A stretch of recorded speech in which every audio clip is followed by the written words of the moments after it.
Tissue বা ঢিলা ব্যবহার না করলে নামাজ পড়লে হবে কিনা একটু জানাবেন। দক্ষিণ দিকে মাথা দিয়ে ঘুমানো যাবে কিনা? খাবার খাওয়ার সময় কি মাথায় কাপড় দিয়ে আবশ্যক? ফরজ গোসল কারণ বশত বিলম্বে করলে কোনো গুনাহ হবে কিনা? 4 রাকাত বিশিষ্ট নামাজের প্রথম বৈঠকে তাশাহুদের পর দুরূদ পড়ে ফেললে করণীয় কি? বাথরুমে উলঙ্গ হয়ে গোসল করা যাবে কিনা? ওযু ছাড়া হাদিস শরীফ পড়া যাবে কিনা? জুমার দিন অনেকে মৃত্যু ব্যক্তির দোয়া করার জন্য মিষ্টি নিয়ে আসে, সেটা খাওয়া যায় কিনা? কেউ সফরে আছেন কিন্তু সফরের নিয়মে কসর না পড়ে নরমালি নামাজ পড়লে তার নামাজ হবে কিনা? এখন এই যে জুব্বা পরা কি জায়েজ আছে? স্বামী স্ত্রী একত্রে নামাজ পড়ার সময় স্ত্রীকে একামত দিবে? মহড়া না দিয়ে স্ত্রীর কাছ থেকে মাপ চেয়ে নেওয়া যাবে কি? মোবাইলে অশ্লীল ছবি বা ভিডিও নিয়ে নামাজ পড়লে কি নামাজ কবুল হবে? মেহেদী হাসান আপনি লিখেছেন, কেউ সফরে আছেন কিন্তু সফরের নিয়মে কসর না পড়ে নরমালি নামাজ পড়লে তার নামাজ হবে কিনা? নামাজ তো হয়ে যাবে, কিন্তু এই কাজটি করা উচিত নয়। সফরের যে আল্লাহ তাআলা ছাড় দিয়ে ছাড় গ্রহণ করতে হবে, ইচ্ছাকৃত এরকম করা উচিত নয়, জায়েজ নাই। এমদাদুল হক আপনি লিখেছেন, পিতা যদি হারাম ভাবে ইনকাম করে, ইনকাম কি পরিহার অন্যদের জন্য হারাম হবে? যার নিজস্ব ইনকাম করার সুযোগ আছে তিনি তার উপার্জন নির্ভর করবেন, হারাম উপার্জন উপর নির্ভর করবেন না। যদি অন্য কোনো উপার্জন না থাকে তাহলে সেক্ষেত্রে বিকল্প হিসাবে ছোট শিশু আছে, নিরুপায় আছে, আপনি আপনার জন্য এটা জায়েজ হবে। শহীদুল ইসলাম লিখেছেন, জুমার দিন অনেকে মৃত্যু ব্যক্তির দোয়া করার জন্য মিষ্টি নিয়ে আসে, সেটা খাওয়া যায় কিনা? মিষ্টি খাওয়াতে কোনো অসুবিধা নেই, তবে দোয়া করার পর মানুষকে মিষ্টি খাওয়ানো এটা আসলে কোন হাদিস নির্দিষ্ট কোনো বিষয় নয়। এমনি দোয়া করলাম, আমরা দোয়া চাইলাম, কেউ দোয়া করলো, এটা ভিন্ন কথা। তো দোয়া করার পর তাকে মিষ্টি দেয়া এটা আমাদের দেশীয় কালচার, এবং এটা অনেকটা দোয়ার বিনিময় কেন জানি মনে হচ্ছে। মৃত ব্যক্তির জন্য দোয়া করার পর পয়সা নেওয়াও জায়েজ নাই, কোনো বিনিময় নেওয়া জায়েজ নাই। এটা বিনিময় আপনি না বললেও যে ঠিক আছে উপস্থিত মানুষদের জন্য হাদিয়া, সেই হিসাবে এটা খাওয়া জায়েজ আছে। যে কেউ দোয়া করুক বা না করুক, মসজিদে যারা আছে সবাইকে খাবার দিলাম, সবাইকে একটু মিষ্টি খাওয়ালাম যাতে মৃত ব্যক্তির সওয়াব পায়, সেই উদ্দেশ্যে তিনি করলে এটা গুনাহ হবে না সন্দেহাতীত ভাবে। সেই জন্য বললাম এটা খাওয়া জায়েজ আছে, বাট দোয়া করেছেন তার জন্য মিষ্টি এরকম যেন না হয়। বিষয়টা, এই কালচারটা একটা পরিবর্তন আমাদের আসা উচিত আসলে। বেলাল হোসেন জানতে চেয়েছেন, 4 রাকাত বিশিষ্ট নামাজের প্রথম বৈঠকে তাশাহুদের পর দুরূদ পড়ে ফেললে করণীয় কি? হানাফি মাযহাব অনুযায়ী আল্লাহুম্মা সাল্লি আলা মুহাম্মাদ এই পর্যন্ত পড়ে ফেললে আপনি সিজদা সাউ দিবেন। অন্যান্য অনেক উলামা ইকরাম অবশ্য বলেন যে না, এই কারণে সিজদা সাউ দিতে হবে না। বিশেষ করে আরবি স্কলাররা বলেন যে না, এই জন্য সিজদা সাউ দিতে হবে না। সৌদি আরব উলামা ইকরাম সহ অনেকেই বলেন। সাইফুল আপনি লিখেছেন, তাখুনের চেয়ে জুব্বা পরা কি জায়েজ আছে? তাখুনের চেয়ে জুব্বা পরা জায়েজ নয়। আপনারা অনেক সৌদিয়ানদেরকে দেখেন, তারা টাকনুর চেয়ে জুব্বা পরে, মাথায় টুপি পরে, আবার উপরে একটা আপনাদের শেখরা যেরকম রুমাল পরে ওটা রুমালও পরে।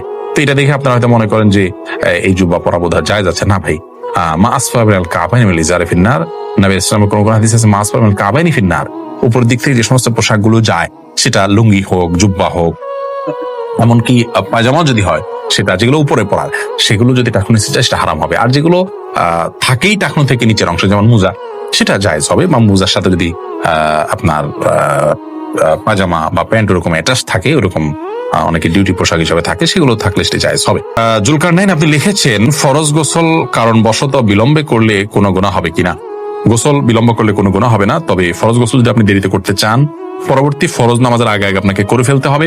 আর মাঝে যদি অন্য কাজ করতে চান, রাতে গোসল ফরজ হয়েছে, আপনি ফজরের নামাজের আগ মুহূর্তে গোসল করবেন, তাহলে মাঝে অন্য কাজের জন্য, এমনকি ঘুমানোর জন্য ওযু করে ঘুমানোটা হলো সুন্নাহ। নবী ইসলাম এটি করতেন, এটি করা ভালো। বাকি গোসল তৎক্ষণাৎ করে ফেলতে হবে এমন কোনো বাধ্যবাধকতা নেই। গোসল, ফরজ গোসল না করে অন্য কাজ কাম করলে মেয়েদের উপরে অনেক রকমের প্রেশার আমাদের সমাজ থেকে আসে, তো এটা উচিত নয়। এটা ছেলে মেয়ে সবার জন্য ইসলাম জায়েজ রেখেছে, ওযু করে তিনি অন্য কাজ করতে পারেন, কিন্তু যথাসম্ভব দ্রুত ফরজ গোসল করে, ফরজ যেহেতু রয়েছে দ্রুত গোসল করে ফেলতে পারে, সেটা ভালো। কিন্তু অন্য কাজ করা যাবে না এমন কোনো কথা নেই। মাহফুজ বিন জাহাঙ্গীর আপনি লিখেছেন, আসরের পর থেকে মাগরিবের আগ পর্যন্ত পড়াশোনা করলে নাকি সমস্যা হয়, কথাটা সত্য না? এটা মন গড়া বিষয়, এমন কোনো কথা নেই। আলোর মধ্যে থেকে আপনি পড়তে পারেন। আরাফাত সানি আপনি লিখেছেন, দক্ষিণ দিকে মাথা দিয়ে ঘুমানো যাবে কিনা? যাবে, কোনো অসুবিধা নেই। এরপর সাদিয়া বিনতে আজাদ লিখেছেন, খাবার খাওয়ার সময় কি মাথায় কাপড় দেওয়া আবশ্যক? না বোন, খাবার খাওয়ার সময় আমরা মাথায় কাপড় দিতে বাধ্য নই, কারণ হাদিস আমাদেরকে এরকম নির্দেশ দেয় না যে ছেলে হোক, মেয়ে হোক, নারী হোক, পুরুষ হোক, খাবার সময় আমাদেরকে টুপি দিতে হবে। অনেকে দেখা যায় খেতে বসলে টুপিটা তালাশ করে, আমার টুপিটা দাও, আমি খেতে বসবো। অনেকে মনে করেন মাথায় কাপড় দিয়ে তারপরে খেতে হয়, না, এমন কোনো বাধ্যবাধকতা নেই। খাওয়ার সময় আপনার মাথা খালিও থাকতে পারে, ঢেকেও আপনি খেতে পারেন, এ বিষয়ে কোনো বিশেষ নিষেধাজ্ঞা নেই। রদ্দুল মুখতারি লেখা হয়েছে যে ওয়ালা বাসা বিল আকলি মুত্তাকিয়ান ও মাকশুফার রাসি, অর্থাৎ গ্রহণযোগ্য মত অনুযায়ী উন্মুক্ত মাথায়, অর্থাৎ খালি মাথায় বসে খেতে কোনো অসুবিধা নেই।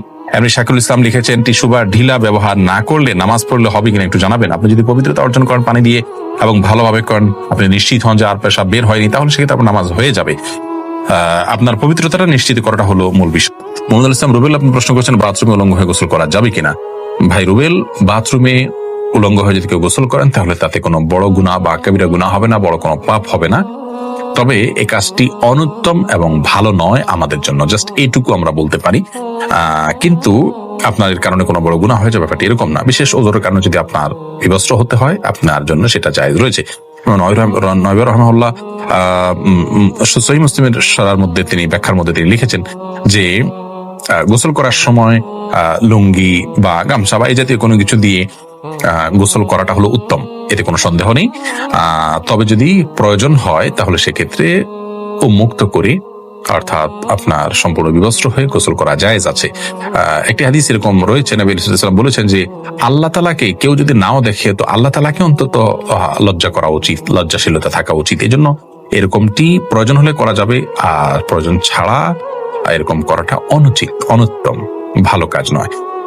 প্রয়োজন হলে করা যাবে। তার আরেকটা দলিল হলো সহিহ বুখারীতে বর্ণিত হয়েছে যে আইয়ুব আলাইহিস সালাম তিনি একবার সমস্ত কাপড় চোপড় খুলে তারপর গোসল করেছেন। তারপরে মুসা আলাইহিস সালামের ব্যাপার আপনারা জানেন যে তিনি গোসল করতে নেমেছেন, পাথর তার কাপড় নিয়ে দৌড় দিয়েছে, তিনি তার পিছনে দৌড়াতে শুরু করেছেন। এগুলো সব বিশেষ কারণে এবং বিশেষ প্রেক্ষিতে। তাছাড়া এগুলো আগের শরিয়া, সেগুলোর বিধান আমাদের জন্য হুবহু যে প্রযোজ্য তা নয়। আমাদের জন্য অনুত্তম হবে কাপড় চোপড় একদম খুলে গোসল করাটা, তবে হারাম নয়। এরপর সামিতা জেরিন আপনি লিখেছেন ওযু ছাড়া হাদিস শরীফ পড়া যাবে কিনা? জি, হাদিস পড়তে পারেন। হাদিস পাঠ করার জন্য ওযু এটা জরুরি নয়। ইসলামিক বই পুস্তক পড়ার জন্য ওযু জরুরি নয়। ওযু জরুরি হবে কোরআন কারীম যখন স্পর্শ করবেন পাঠ করার সময়, সেটি মুখস্থ পড়লে কোরআন শরীফ তেলাওয়াত করার জন্য আপনার মুখস্থ ওযু থাকা জরুরি নয়। রাশেদ খান লিখেছেন মহারণা না দিয়ে স্ত্রীর কাছ থেকে মাপ চেয়ে নেওয়া যাবে কি? স্ত্রীর কাছ থেকে মহারণা না চেয়ে মাপ চেয়ে নিলে সেটা জায়েজ হবে, কিন্তু আপনি বিয়ের আগে থেকে প্ল্যান করছেন যে আমি রাতে বাসর রাতে স্ত্রীর কাছ থেকে মাপ চেয়ে নেবে, এটা তো ছোট লোক, এটা তো স্পষ্ট ছোট লোকই। আপনাকে বিয়ে করতে গিয়ে বলেছে যদি আপনি মহারণা দেওয়ার ক্ষমতা না থাকে। হ্যাঁ, আপনি দেয়ার ক্ষমতা ছিল, প্ল্যান ছিল, কোনো কারণে হয়ে উঠলো না, আপনি তখন মাফ চান, একটা ব্যাপার।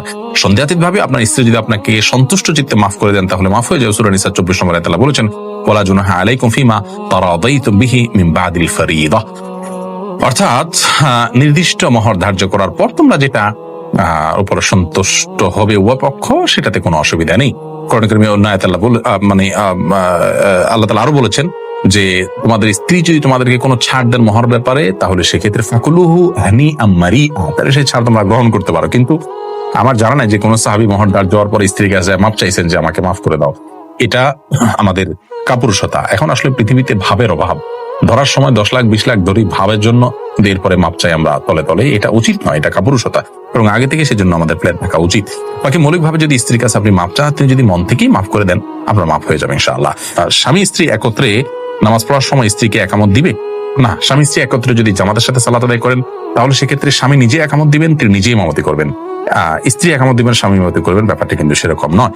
আব্দুল মতিন আপনি লিখেছেন মোবাইলে অশ্লীল ছবি বা ভিডিও নিয়ে নামাজ পড়লে কি নামাজ কবুল হবে? নামাজ কবুল হয়ে যাবে, কিন্তু মোবাইলে ছবি, অশ্লীল বা হারাম কোনো কিছু নিয়ে যদি আপনি সালাত আদায় করেন তাহলে সেক্ষেত্রে আপনি আল্লাহ রাব্বুল আলামিনের সামনে দাঁড়াচ্ছেন, সে অবস্থায় আপনার যে মন মানসিকতা থাকা উচিত সেটি হচ্ছে না। আর এই অশ্লীল কোনো কিছু আপনার মোবাইলে যদি থাকে, খারাপ কোনো কিছু যদি থাকে, তাহলে সেটা সালাতরত অবস্থায় থাকলে সেটা যেরকম অপরাধ, ঠিক একইভাবে সালাতের বাইরেও সেটা থাকাটা আপনার জন্য অপরাধ। বিধায় এর কারণে সালাতে কোনো প্রকার ব্যাঘাত হবে না। সালাতে যদি আপনি মনোযোগ দিয়ে সালাতের যে অন্যান্য শর্ত আছে সেগুলো আপনি পূরণ করে সালাত আদায় করেন তাহলে সালাত তো হয়ে যাবে। বাট এই হারামটা আলাদা একটা আপনার জন্য ক্ষতিকর, আপনার সালাতের মধ্যে মনোযোগ নষ্ট হতে পারে। সেজন্য মোবাইল থেকে হারাম জিনিস এমনিতে সরিয়ে ফেলা উচিত। তবে সালাতের এইটার কারণে কোনো ক্ষতি হবে না।